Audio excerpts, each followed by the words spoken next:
Overall condition খুবই খারাপ, একেবারে ক্রিটিক্যাল বলতে যা বোঝায় তাই।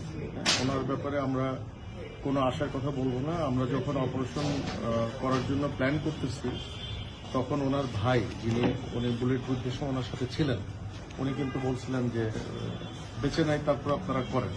কিন্তু আমরা কিন্তু আশা ছাড়ি নাই, তার সাইন অফ লাইফ কিন্তু ছিল। এবং অপারেশনের ভেতরেও কিন্তু আমাদের অ্যানেস্থেশিয়ার স্যাররা যারা ছিলেন ওনারা কিন্তু বলছেন যে পেশেন্টের এফোর্ট আছে। এফোর্ট মানে নিজস্ব শ্বাস প্রশ্বাসের যে শক্তি যেটা। তো উনি এখনো কিন্তু উনি বেঁচে আছেন, কিন্তু এর মধ্যে উনি 2 বার কার্ডিয়াক অ্যারেস্ট, ওনার ব্লাড লস হয়েছে প্রচুর। ওনার নাক দিয়ে মুখ দিয়েও ব্লিডিং শুরু হয়েছিল লাস্টের দিকে আমরা ওটি কমপ্লিট করার পর। এখন আমরা পেশেন্টের ব্যাপারে কোনো আশার কথাই বলবো না। উনি সর্বোচ্চ খারাপ অবস্থাতেই আছেন, কিন্তু উনি এখনো বেঁচে আছেন, আর বাকিটা আল্লাহর ইচ্ছা। আর আমরা এই ধরনের ক্ষেত্রে যেটা করি, খুলে মগজের ভেতর যে রক্তগুলো থাকে ওগুলো আমরা বের করে দিই, যাতে ব্রেন বড় হওয়ার সুযোগ পায়।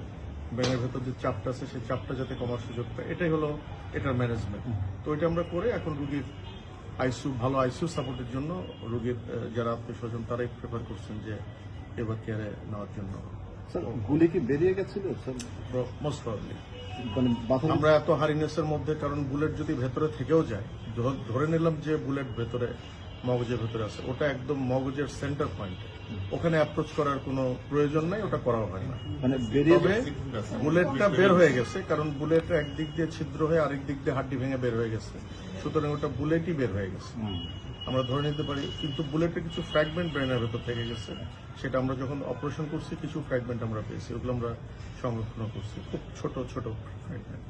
স্যার, একটা কথা বলা হচ্ছে যে অবস্থায় তিনি আছেন, যদি বেঁচে যাক আমরা এটাই চাই, স্বাভাবিক হওয়ার সম্ভাবনা কম, কিংবা মানে আপনার কাছে কি মনে হয় এই ধরনের ক্রিটিক্যাল কন্ডিশনে আসলে? এটা এই ধরনের পেশেন্টদের ক্ষেত্রে আমাদের একটা প্রেডিকশন আছে, কিন্তু এই প্রেডিকশন আমরা কখনোই ডিসক্লোজ করি না। আপনি এটা আমার কাছে জানতে চান না, রোগীর অবস্থা খারাপ। Thank you.